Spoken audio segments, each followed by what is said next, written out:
Hello, आवाज जा रहा है? हाँ, स्टूडेंट बोलो, दीपेंद्र बोलो प्रॉब्लम। हाँ, गुड मॉर्निंग। क्या? हाँ बोलो ना, क्या है? हाँ, क्वेश्चन भेजना होगा। स्फेरिकल है कि पैरेलल प्लेट कैपेसिटर है? पोटेंशियल एनर्जी का? हाँ, तो वो बना सकते हो स्क्वायर वाला।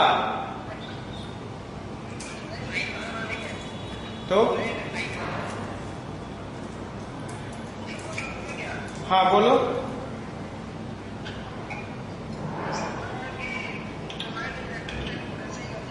हाँ।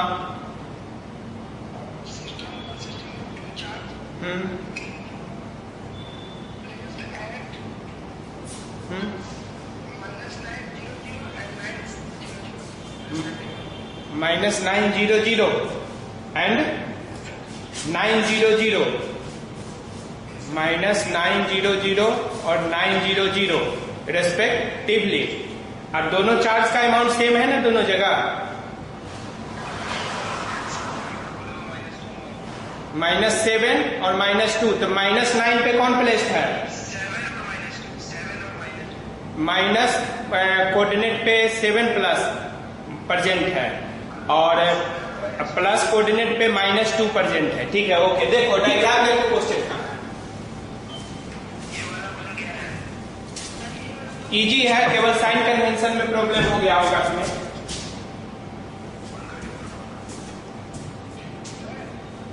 यहां तक दिख रहा है पूरा। देखो पहले एक्स एक्सिस ले लो, इस समय वाई ले लो, ऊपर जेड ले लो। तो एक्स एक्सिस पे यहाँ पे -900 फर्स्ट कोऑर्डिनेट है तो उसको एक्स कोऑर्डिनेट मानेंगे। सेकंड कोऑर्डिनेट यहाँ पे है +9,00। अब जो है यहाँ पर जो चार्ज प्लेस्ड है इसको Q1, यहाँ पर जो चार्ज प्लेस्ड है Q2। Q1 का वैल्यू है तुम्हारा माइनस कोऑर्डिनेट पे +7 माइक्रोकूलम और Q2 पर है -2 माइक्रोकूलम। देखो तो डाटा सही है? अच्छा ठीक है, आधा बात है, आगे बोलो। हाँ, सी में क्या कह रहा है?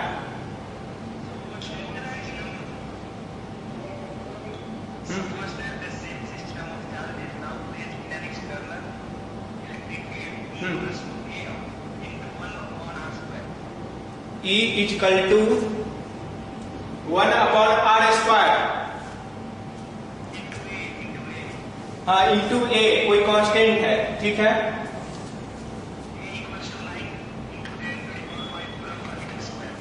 ए का वैल्यू दिया हुआ है 9 × 10⁻, कितना?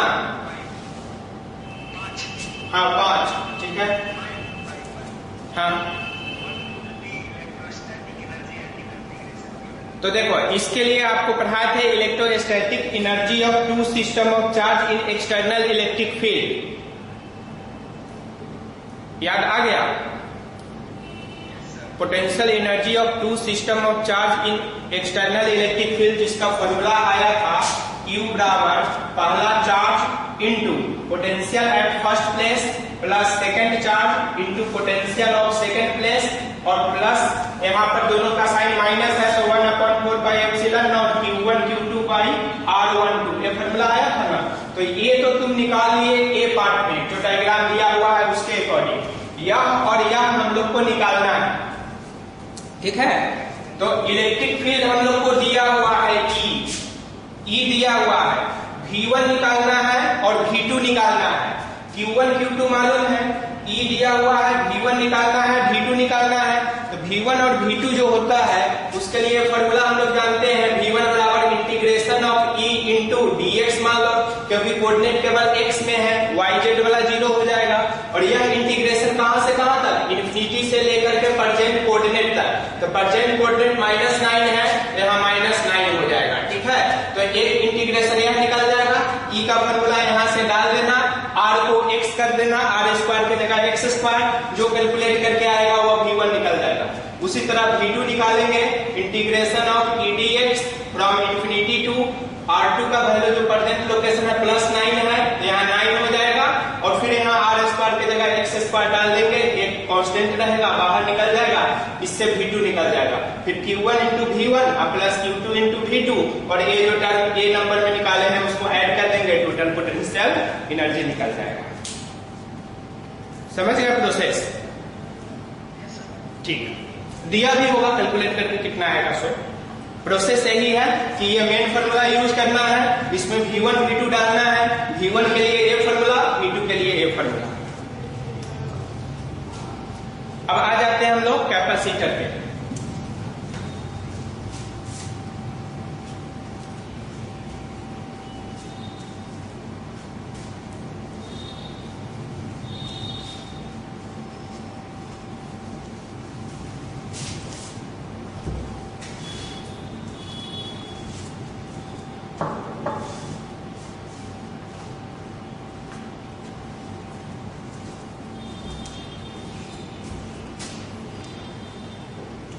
Capacitance of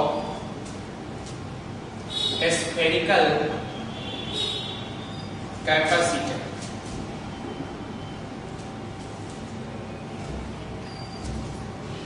तो पहले स्फेरिकल कैपेसिटर तो हम लोग खुद से डिफाइन कर सकते हैं।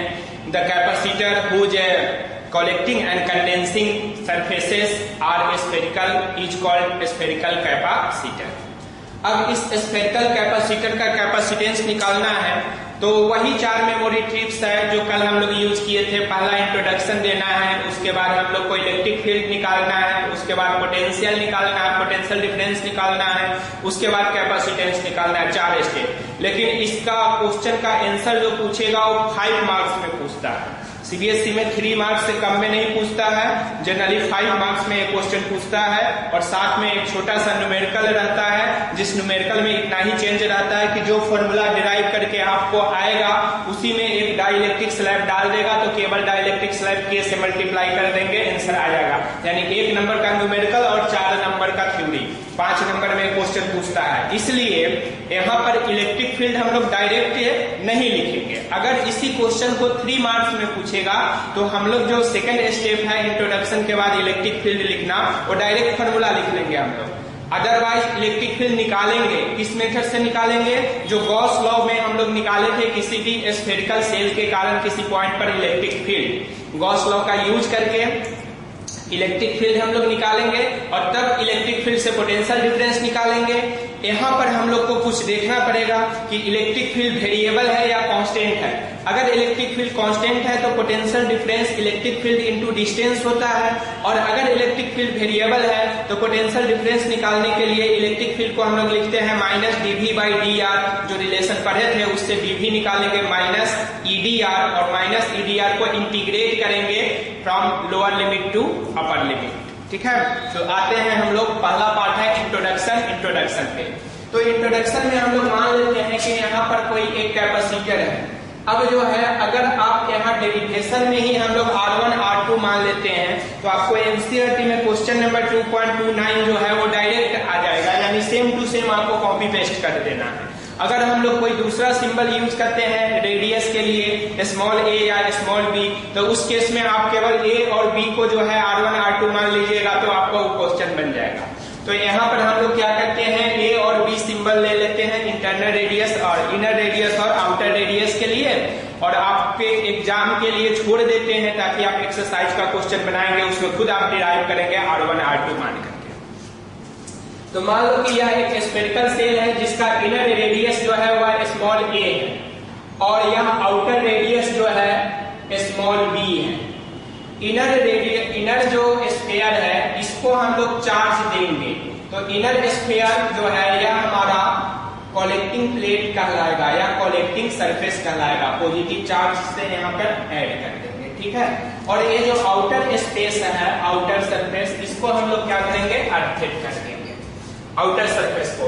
तो कलेक्टिंग प्लेट हो गया इनर और कंडेंसिंग प्लेट हो गया हमारा आउटर। यहाँ पर ध्यान दीजिएगा, एग्जाम में जब जाइएगा तो बोर्ड में तो नहीं लेकिन आगे जाकर के क्या करेगा, आउटर को चार्ज देगा, इनर को अर्थेट कर देगा, तब क्या होगा, यानी इसके आधा पार्ट में कोई दूसरा डाइलेक्ट्रिक, आधा पार्ट में कोई दूसरा डाइलेक्ट्रिक डाल देगा, तब क्या होगा, या एक कंसेंट्रिक सेल डाल दिया K1 डाइलेक्ट्रिक का, बगल में फिर डाल दिया K2 डाइलेक्ट्रिक का, तब कैसे कितना कैपेसिटेंस होगा। तो इस तरह आपको क्वेश्चन को जो है वो चेंज करेगा, लेकिन प्रोसेस इतना ही आपको ध्यान में रखना है कि हमें एक कलेक्टिंग प्लेट डिसाइड करना है, एक कंडेंसिंग प्लेट डिसाइड करना है।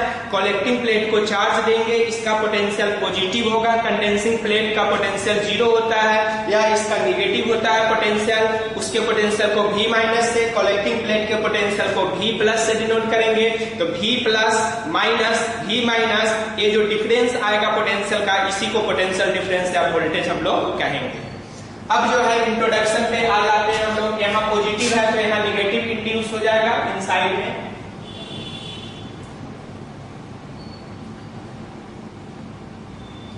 और बाहर में प्लस इंड्यूस होगा जो अर्थ में चला जाएगा, इसलिए प्लस को हम लोग नहीं दर्शाते हैं। अब कैपेसिटेटिव स्पेस आप देख लीजिए, ए से लेकर के बी के बीच का जो यह स्पेस है एक कैपेसिटेटिव स्पेस है, और इस स्पेस में अगर सेंटर से हम लोग कंसीडर करते हैं, दूसरा कलर का, ठीक है, ब्लैक से ही समझ लो। अगर यहाँ से r डिस्टेंस पे हम लोग कोई पॉइंट लेते हैं कैपेसिटेटिव स्पेस में P पॉइंट, तो जैसे जैसे P पॉइंट हमारा A पर होगा तो फील्ड कुछ और होगा, 1/4 पाई एप्सिलॉन नॉट। जो ये चार्ज है इस पर मान लेते हैं कलेक्टिंग प्लेट ने Q चार्ज इंड्यूस किया, यहाँ पर -Q इंड्यूस होगा, तो Q बाई R स्क्वायर आएगा, भले A स्क्वायर। अगर हमारा यह इनसाइड है तो 1/4 pi epsilon naught Q by R square. यहाँ B पर जाएगा तो फिर हमारा इलेक्ट्रिक फील्ड का वैल्यू बदल जाएगा, यानी A से B रीजन में, यानी कैपेसिटेटिव स्पेस में जैसे ही यह मूव करेगा पॉइंट, हमारा इलेक्ट्रिक फील्ड जो है वो वैरी करेगा पॉइंट टू पॉइंट, यानी इलेक्ट्रिक फील्ड यहाँ पर कांस्टेंट नहीं है, वेरिएबल है। कितना है उसी को पहले हम लोग निकालना चाहते हैं। उसको निकालने के लिए ही हम लोग क्या करेंगे, इस P पॉइंट से पास करता हुआ एक गॉसियन सरफेस हम लोग इमेजिन करेंगे। एक बात ध्यान रखिएगा, अगर यही क्वेश्चन 3 मार्क्स में अगर पूछा तो फिर आपको अंदर में गॉसियन सरफेस बनाने की कोई आवश्यकता नहीं है, डायरेक्ट P पॉइंट पे इलेक्ट्रिक फील्ड का फॉर्मूला हम लोग लिख देंगे और उसके बाद आगे बढ़ जाएंगे सेकंड स्टेप में। अगर हमारा 5 मार्क्स में पूछा तो फिर ये जो सेकंड स्टेप है जिसमें इलेक्ट्रिक फील्ड निकालना है उसको डिराइव करना पड़ेगा, क्योंकि उस पर 1.5 मार्क्स मिलता है केवल इस स्टेप पे। अब यहाँ लिखेंगे हम लोग कंसीडर, पहला इंट्रोडक्शन में आ जाते हैं, consider a spherical capacitor having inner and outer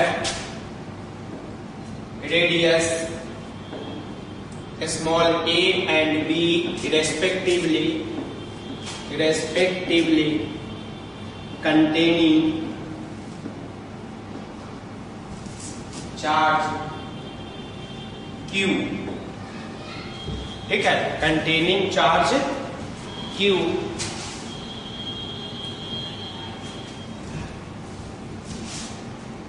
full stop।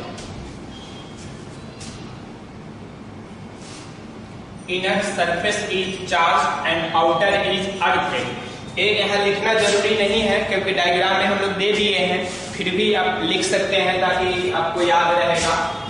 Inner spherical, inner sphere लिखे अच्छा रहेगा, is charge and outer is earth as shown in figure। Bihari trick आप जानते ही हैं, corresponding diagram is shown below, पूरा इंट्रोडक्शन गायब हो जाएगा। इस पे आपको जो है ना 1 मार्क्स मिलता है इस डायग्राम बनाने पे, ये डायग्राम और प्लस ए लैंग्वेज लिखने पे। अब आ जाते हैं हम लोग जो है इलेक्ट्रिक फील्ड पे। कभी कभी इस मार्किंग स्कीम में हाफ मार्क्स इसका कट देता है, इंट्रोडक्शन इंपॉर्टेंस नहीं है अगर डायग्राम सही से बनाए हैं, और जो इलेक्ट्रिक फील्ड आप कैलकुलेट करिएगा उस पर 1.5 मार्क्स, यानी पूरा मिलाकर के 2 मार्क्स इस स्टेप का हो गया, introduction plus electric field calculation का। तो अब हम लोग लिखेंगे इलेक्ट्रिक फील्ड इनसाइड ईयर निकालना है। इसको निकालने के लिए हम लोग 1.5 मार्क्स वाला स्टेप से कैलकुलेट करते हैं, एग्जाम में आप फाइनल लिखिएगा 3 मार्क्स में आएगा। तो कैसे कैलकुलेट करेंगे, तो हम लोग लिखेंगे we draw a Gaussian surface passing through point P। तो लिखना होगा let P be any point inside capacitive space, we draw a spherical Gaussian surface passing through P as shown in figure। अब यहां पर देखिए, जब हम लोग इससे गॉसियन सरफेस स्केच कर दिए, अब हम लोग निकालेंगे इलेक्ट्रिक फ्लक्स। हाँ, इलेक्ट्रिक फ्लक्स निकालते हैं गॉस लॉ का यूज करके, तब ना इलेक्ट्रिक फील्ड कैलकुलेट करेंगे। इलेक्ट्रिक फ्लक्स क्या बोलो? अच्छा ठीक है, देखो electric flux intercepted bye Gaussian surface. तो गॉसियन सरफेस से इलेक्ट्रिक फ्लक्स जो इंटरसेप्ट होगा वह कितना होगा? 5। तो जब 5 बराबर होता है गॉसियन सरफेस से Q, अब पहले डिफिनीशन से हम लोग निकालेंगे। तो डिफिनीशन से होता है electric field E dot dA। तो इलेक्ट्रिक फील्ड हो गया E और एरिया इसका हो गया 4 पाई R square. Equation 1 from Gauss's law, from Gauss's law electric flux intercepted by Gaussian surface, यह 5 बराबर हो जाएगा Q, टोटल चार्ज Q है Q बटा एप्सिलॉन नॉट। इक्वेशन 2 लिखेंगे आप from equations 1 and 2, E is equal to 1/4 pi epsilon naught Q by R square. तो ये जो वैल्यू हम लोगों ने निकाला इक्वेशन नंबर 3 में, यही हमारा इलेक्ट्रिक फील्ड हुआ। तो इस स्टेप पर जो है ना आपका 1.5 मार्क्स है, एक फ्लक्स इस पे, एक गॉस लॉ पे, और एक जो ये कैलकुलेट करते हैं हम लोग इसमें सरफेस ड्रॉ करके उस पे। क्या अब हम लोग क्या करेंगे, अगर 3 मार्क्स में है तो आप ये दोनों स्टेप को छोड़ करके डायरेक्ट E बराबर इतना लिख सकते हैं। सीधे लिखिएगा electric field inside capacitative space E is equal to 1/4 pi epsilon naught Q by R square. Direct ये फॉर्मूला लिखेंगे अगर 3 मार्क्स में पूछेगा तब। अब हम लोग आते हैं इसका third step. Second step complete हो चुका है। हाँ सेकंड, अच्छा नोट कर रहे हो, ठीक है। सेकंड स्टेप कंप्लीट हो गया है। थर्ड स्टेप जो है आप हम लोग लिखेंगे। अगले बार से नहीं होगा तो टाइम बढ़ा देंगे ताकि आपको जो है बोर्ड पर से लिखने में टाइम मिल जाए। और देख करके लिखोगे तो सब पार्टिसिपेट करेगा। PDF भेज देते हैं तो सब उतना नहीं बढ़ता है।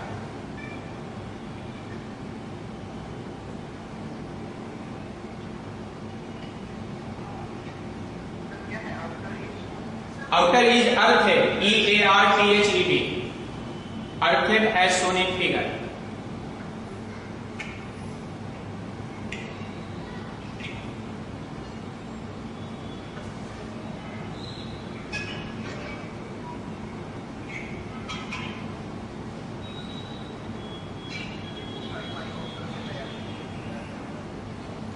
या फिर जिन आदमी के पास एंड्रॉइड सेट है वो जब ये पूरा आ जाएगा स्क्रीनशॉट ले लीजिएगा ऐसे करके, तो भी हो जाएगा आपका।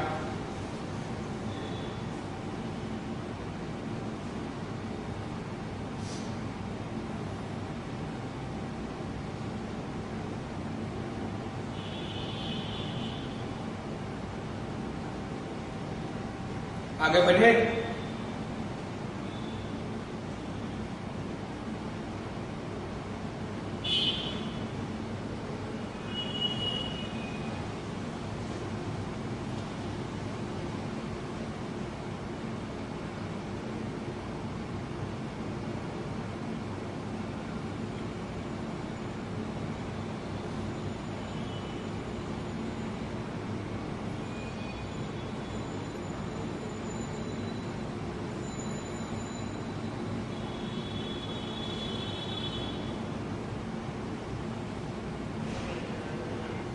अब जो है थर्ड स्टेप, स्टेपिंग ध्यान में रहेगा तो एकदम इजी हो जाएगा, खुद से भी फॉर्म हो जाता है लैंग्वेज। थर्ड स्टेप में देखिए हम लोग को ये जो इक्वेशन 3 आया है इसकी आवश्यकता है, इसलिए इसको रहने देंगे। इसके बाद थर्ड स्टेप में हम लोग क्या करेंगे, पोटेंशियल डिफरेंस निकालेंगे। तो सीधे लिखना है, अब यहाँ स्टेपिंग वर्ड नहीं देना है, डायरेक्ट लिखना है E इज इक्वल टू इतना जो आ गया हम यहीं से लिख रहे हैं, अब डायरेक्ट इसके बाद लिखिएगा 1/4 pi epsilon naught Q by r square. E को माइनस dV बाई dr लिख सकते हैं, is equal to 1/4 pi epsilon naught Q by r square. तो dV is equal to minus, या फिर यहाँ पे माइनस लगा सकते हो, dV के जगह पे माइनस यहाँ लगा दिए, तो 1/4 pi epsilon naught Q by r square dr। अब आपको कुछ समझ में आ रहा होगा, कोई इंटीग्रेट करना है both sides, integrating both sides under proper limit, under proper limit. यहीं पर जो है थोड़ा सा आपको ध्यान देना है ताकि मिस्टेक नहीं हो। आपको लिमिट कैसे सिलेक्ट करना है इसी को ध्यान देना है यहाँ पर। तो लिमिट सिलेक्शन में आपको देखिए यहाँ पर अगर माइनस साइन हम लोग रखते हैं, integration of dV is equal to, यहाँ कांस्टेंट को बाहर निकाल दो 1/4 पाई एप्सिलॉन नॉट, क्यू को भी बाहर निकाल दो, integration of dr by r square, इसको आप लिख सकते हैं r का पावर -2 dr। अब देखिए जब r का वैल्यू हमारा a है, स्मॉल a, इस समय जो पोटेंशियल होगा वो पॉजिटिव होगा क्योंकि इस पे पॉजिटिव चार्ज है, तो इस पोटेंशियल को V प्लस से भी नोट करेंगे। और जब हमारा रेडियस जो है A से B हो जाएगा यहाँ पर, तब हमारा वोल्टेज जो है यह V माइनस हो जाएगा, ठीक है। अब जो है इसको इंटीग्रेट कर देंगे, ये प्रॉपर लिमिट हम लोग पता कर लिए, अब इंटीग्रेट कीजिए। तो देखिए यहाँ माइनस dV का इंटीग्रेशन V हो जाएगा, V प्लस से V माइनस तक is equal to Q by 4 pi epsilon naught, दिख रहा है यहाँ, R का पावर -2 है, इसका इंटीग्रेशन R का पावर -1 होगा, R का power -2 plus 1 divided by -2 plus 1, तो R का पावर -1 बाई -1, तो -1 बाई R लिख सकते हैं इसको, A और B, इसमें कन्वर्ट हो गया इंटीग्रेशन। अब इसके बाद जो है आप यहाँ तक नोट कर लीजिए, तब इधर हम लोग जो है नोट करेंगे।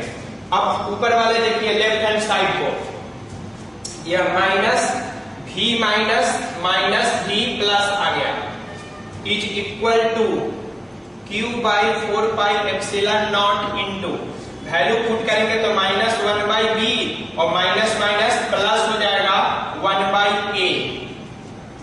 अब अगले स्टेप में इसको तोड़िए, तो यह हो गया V plus minus V minus is equal to Q by 4 pi epsilon naught into, इसको तोड़िए तो यह -A plus B divided by AB, यानी B minus A by AB आ जाएगा। अब हम लोग जानते हैं पॉजिटिव का पोटेंशियल माइनस निगेटिव का पोटेंशियल, ये जो V माइनस है एक कंडेंसिंग प्लेट का पोटेंशियल है। अगर इसको जनरली जब अर्थ से कनेक्ट करते हैं तो इस V माइनस का वैल्यू 0 हो जाता है, क्योंकि अर्थेड कंडक्टर का पोटेंशियल 0 होता है। उस समय जो इस V प्लस होगा वही हमारा पोटेंशियल डिफरेंस के बराबर हो जाएगा। अदरवाइज कुछ ऐसे भी सिस्टम आपको दे सकते हैं कि यह 0 नहीं हो, -2 वोल्ट पे हो, तो यह -2 वोल्ट पे है या +10 वोल्ट पे है, तो 10 और -2 हमारा कितना हो जाएगा, 12 वोल्ट आ जाएगा। तो यह पोटेंशियल डिफरेंस को रिप्रेजेंट करता है। इसलिए अगले स्टेप में हम लोग इसको कर देंगे, यहाँ पे नीचे नहीं लिखेगा इसलिए आगे लिखेंगे, पहले इतना नोट कर लीजिए।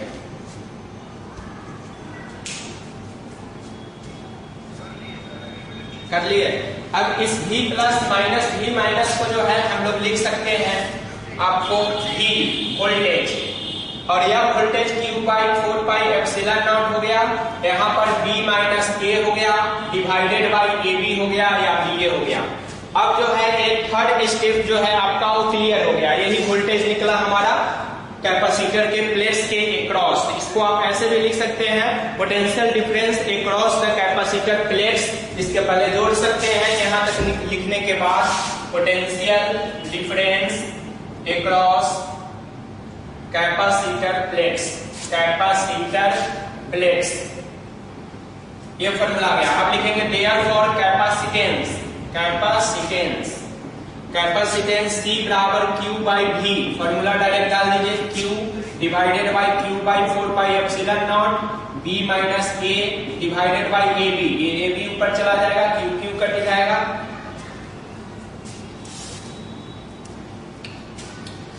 तो C का वैल्यू आ गया 4 pi epsilon naught into AB divided by B minus A।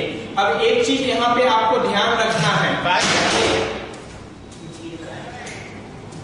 अरे यहाँ पे कैसी गड़बड़ है इसका, क्या बोलते हैं, हाँ स्क्रीन बच गया तब फूटिए गया।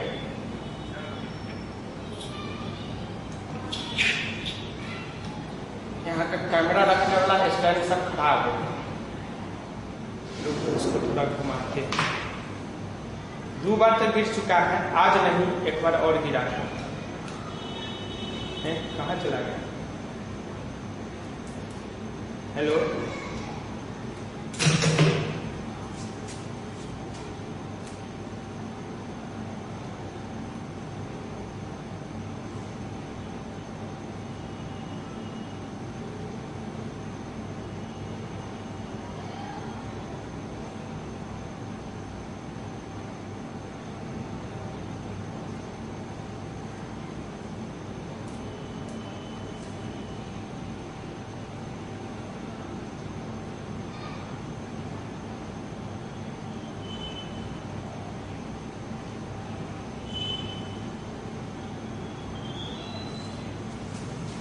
ठीक है, तो ये कैपेसिटेंस आपका आ गया। अब हम लोग नेक्स्ट जो है नेक्स्ट क्लास में करेंगे।